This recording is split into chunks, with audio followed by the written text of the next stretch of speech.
Assalamualaikum warahmatullahi wabarakatuh. Halo Ananda, kelas 11 MIPA 6 dan MIPA 7. Baiklah, Miss akan melanjutkan pembahasan mengenai perubahan entalpi standar. Nah, untuk video ini kita akan membahas mengenai perubahan entalpi penguraian standar dan perubahan entalpi lainnya. Diawali oleh perubahan entalpi penguraian standar atau delta HD. D di sini maksudnya ialah decomposition yang berarti penguraian. Pengertiannya yaitu perubahan entalpi reaksi yang diperlukan untuk menguraikan satu mol senyawa menjadi unsur-unsurnya dalam keadaan stabil pada suhu 25 derajat Celcius dan tekanan 1 atm. Nah, namanya saja penguraian ya. Oleh karena itu, dia akan menguraikan satu mol senyawa menjadi unsur-unsurnya. Ini merupakan kebalikan dari perubahan entalpi pembentukan standar ya. Bisa dilihat pada reaksinya. Unsur H2 dan unsur Cl2 akan membentuk HCl ya. Ini unsur-unsur nih sebelah kiri pada reaktan dan di sebelah kanan yaitu produk menghasilkan HCl. Delta H-nya min 44 kilokalori. Ini merupakan entalpi dari pembentukan HCl ya. Reaksinya adalah reaksi eksoterm. Untuk reaksi penguraian, maka reaksi entalpi ini tinggal dibalik aja lagi ya Nanda, sehingga HCl berada di reaktan atau di sebelah kiri, dan unsurnya yaitu H2 serta Cl berada di sebelah kanan atau posisi produk, karena dia penguraian ya, penguraian senyawa menjadi unsur-unsurnya. Nah, ini dia. Untuk delta H-nya, karena tadi pembentukan dia min 44 kilokalori, oleh karena itu dia akan kebalikan. Karena tadi reaksinya dibalik ya, tentunya delta H-nya juga berubah menjadi plus 44 kilokalori. Kita akan membahas untuk soal penguraian entalpi penguraian standar. Nah, ini soalnya N2 gas tambah ini ya, bisa Anda lihat. Nah, ini reaksinya merupakan reaksi entalpi pembentukan ya. Kenapa entalpi pembentukan? Lihat, di sebelah kiri adalah unsur-unsurnya, sedangkan di sebelah kanan merupakan senyawa NH3, 2 mol NH3. Dan delta H-nya min 92 kJ. Yang ditanya ialah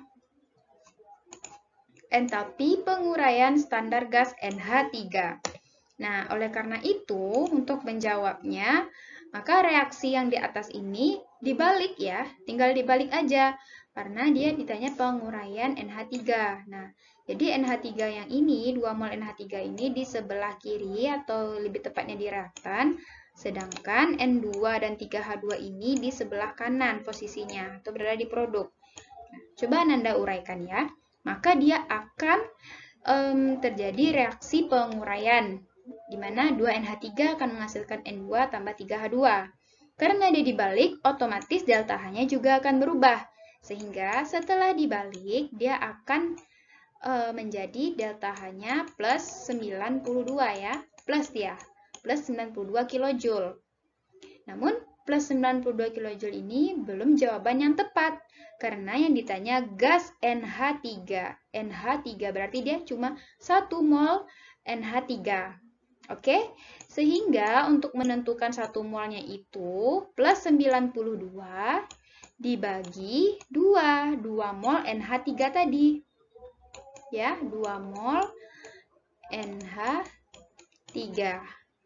Nah, sehingga hasilnya plus 46 kJ per mol. Jawabannya C.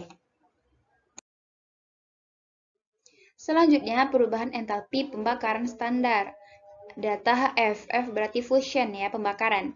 Ialah perubahan kalor yang dilepaskan jika 1 mol zat dibakar sempurna dengan gas oksigen pada keadaan standar. Namanya saja pembakaran ya.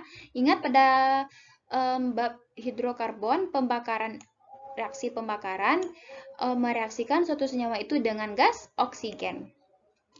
Nah, ini pada pembakaran tidak sempurna menghasilkan kalor yang sedikit, sedangkan pembakaran sempurna kalornya lebih besar.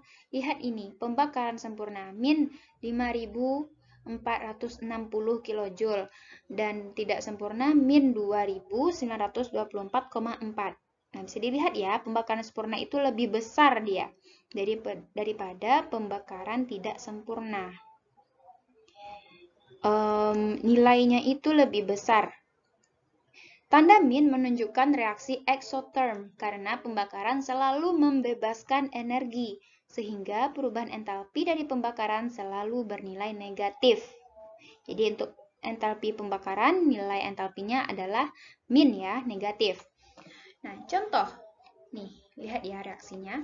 Pada reaksi pembakaran di atas, untuk membakar sempurna 2 mol metanol menghasilkan kalor sebesar 1277 kJ. Dengan demikian, pada pembakaran 1 mol metanol akan menghasilkan, nah ini 1277 tadi dibagi sama 2. Hasilnya yaitu 638,5 kJ. Karena persamaan termokimia di atas merupakan pembakaran sempurna, ya, pembakaran sempurna. Kenapa pembakaran sempurna? Lihat, hasilnya CO2 dan 4H2O. Maka dapat disimpulkan perubahan entalpi pembakarannya min 638,5 kJ per mol. Soal selanjutnya, entalpi pembakaran asetilena adalah min 1300 kJ. Jika entalpi pembentukan CO2 dan H2O berturut-turut adalah min 395 dan min 285 kJ, maka entalpi pembentukan asetilena C2H2 adalah, nah ini. Jadi kita buat dulu ya reaksinya. Untuk entalpi pembentukan CO2 dan H2O, berarti kalau ini CO2-nya min 395, sedangkan H2O-nya min 285. Ingat, katanya tadi entalpi pembentukan. Baiklah, kita buat dulu nih. Kita buat dulu reaksi pembentukan CO2 sama H2O. Nah, ini dia. Oke, tadi katanya kan pembakaran asetilena. Siap. Nah, buat dulu asetilena. Ini dia asetilena ya. Berarti asetilena berada di sebelah kiri. Pembakaran. Ingat, kalau pembakaran maka dia akan direaksikan dengan O2. Oke. Nah, lalu coba kita setarakan kedua bagian sebelah kiri dan juga di sebelah kanan ya. Disetarakan dulu. Nah, ini dia didapatkan. 5/2 O2. Kalau C kan di sebelah sini ada 2, sedangkan di sebelah kanan 1. Nah, jadi Ananda perlu mengidentifikasi dan menganalisis satu-satu unsur yang ada di reaktan dan juga di produk, berapa jumlahnya. Ananda perlu dan wajib untuk menyetarakan reaksinya. Nah, percepat aja ya, ini dia reaksinya setelah disetarakan. Dan delta H-nya min 1300. Soal menanyakan entalpi pembentukan entalpi pembentukan asetilena. Nah, pembentukan berarti tinggal dibalik aja ya, Nanda. Tinggal dibalik. Nah, karena kita tadi udah belajar ya, tadi udah belajar juga, maksudnya di video sebelumnya udah mempelajari tentang rumus entalpi pembentukan, maka kita masukkan ini dia, delta HF reaksi sama dengan sigma delta F hasil dikurang per reaksi. Ini dia ya. Maksud Miss dibalik tadi adalah rumusnya. Ya, ini rumusnya. Hasil dikurang dengan reaksi. Nah, tadi kan udah diketahui entalpi pembakarannya berapa? Min 1300. Nah, dimasukkan ke sini. Min 1300. Min 1300. Kemudian delta HF hasil. Ingat, hasil berada di sebelah kanan ya. Berarti ini hasil. Ada CO2 koefisiennya. Jangan sampai tinggal. Ada 2. Kemudian ditambah H2O, karena H2O nggak punya koefisien, berarti dia nggak 1. Dikurang delta HF per reaksi. Per reaksi berada di sebelah kiri ya. Ada C2H2 dan juga 5/2 O2. Nah, ini dia.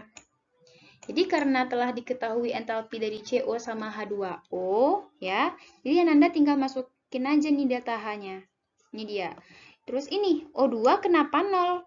Nah, ingat, pada video reaksi pembentukan tadi, kalau O2 ini, pada tabel tadi ya, dia itu nilainya 0. Karena dia merupakan unsur poliatomik, ya. Nah, tinggal dimasukin aja deh. Lalu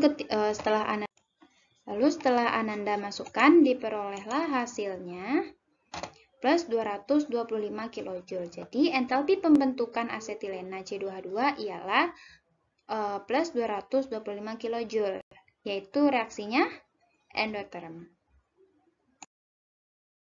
Selanjutnya, perhatikan data entalpi pembentukan standar. Jika diketahui delta H pembakaran gas C4H8 ialah min A kJ per mol, tentukan entalpi pembentukan standar dari gas C4H8. Ingat, C4H8 ini unsur apa? Alkena ya.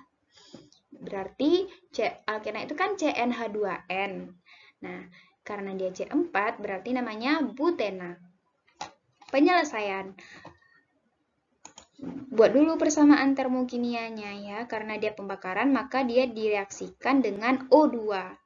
Setelah itu diperolehlah, karena pembakaran, ingat juga hasilnya apa ya. Hasilnya ada CO2 dan H2O.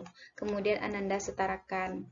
Nah, ini kan yang ditanya entalpi pembentukan standar. Balik lagi ke rumus yang tadi, di mana delta H reaksi sama dengan delta HF produk dikurang delta HF pereaksi, atau sama juga delta HF hasil dikurang delta HF reaksi. Sama aja ya. Hasil sama produk tuh sama, pereaksi sama reaksi tadi, pereaksi sama reaktan sama, ya. Kemudian Anda masukkan deh, karena dia produk berarti ada CO2 ya sama H2O. Nah, ini CO2 sama H2O. Jangan lupa masukkan koefisiennya. Ada 4 untuk CO2 dan 4 untuk H2O. Nah, seperti ini. Dia sama ya sama soal sebelumnya, namun ini delta HF-nya diibaratkan dengan A. Nah, sebelumnya kita telah mempelajari 3 perubahan entalpi ya, 3 perubahan entalpi standar secara umum. Ada pembentukan, penguraian, dan juga pembakaran. Namun, di balik 3 ini masih ada loh jenis-jenis perubahan entalpi standar yang lain, di antaranya entalpi netralisasi standar. Netralisasi berarti reaksi asam basa yang menghasilkan 1 mol air. Nah, reaksi entalpi ini yaitu eksoterm. Karena dia eksoterm sehingga delta H-nya min. Ya, delta H-nya min. Nah, untuk entalpi netralisasi dari NaOH serta HCl nilainya itu ya melepaskan energinya sebanyak 890,4. Melepaskan berarti dia min ya tandanya. Next, untuk penguapan berarti dia menguapkan 1 mol zat dalam fasa cair menjadi gas. Namanya delta H vaporization ya, penguapan. Kemudian entalpi peleburan yang yaitu pencairan dari fase padat menjadi fase cair. Disebut juga delta H fus, yaitu fusion. Selanjutnya entalpi penyubliman. Penyubliman ini yaitu perubahan entalpi yang dibutuhkan dan dilepaskan pada penyubliman 1 mol zat dalam fase padat menjadi fase gas pada keadaan standar. Entalpi penyubliman ini disebut delta H sub, sublimation ya. Lalu entalpi pelarutan. Pelarutan yang dibutuhkan, perubahan entalpi yang dibutuhkan atau dilepaskan pada pelarutan 1 mol zat terlarut yang diukur pada keadaan standar. Nah, disebut juga delta H sol ya. Solvation ya, solvation yang berarti pelarutan. Oke, sekian pembelajaran kita pada hari ini. Ada 2 video ya, jadi Ananda harus menonton kedua videonya agar lebih memahami tentang materi perubahan entalpi standar. Jika Ananda masih ragu atau jika Ananda tidak memahami sama sekali, silakan bertanya kepada Ibu Yefiza atau kepada Miss. Oke, sekian video penjelasan dari Miss. Miss tutup. Assalamualaikum warahmatullahi wabarakatuh. Tetap semangat, Ananda!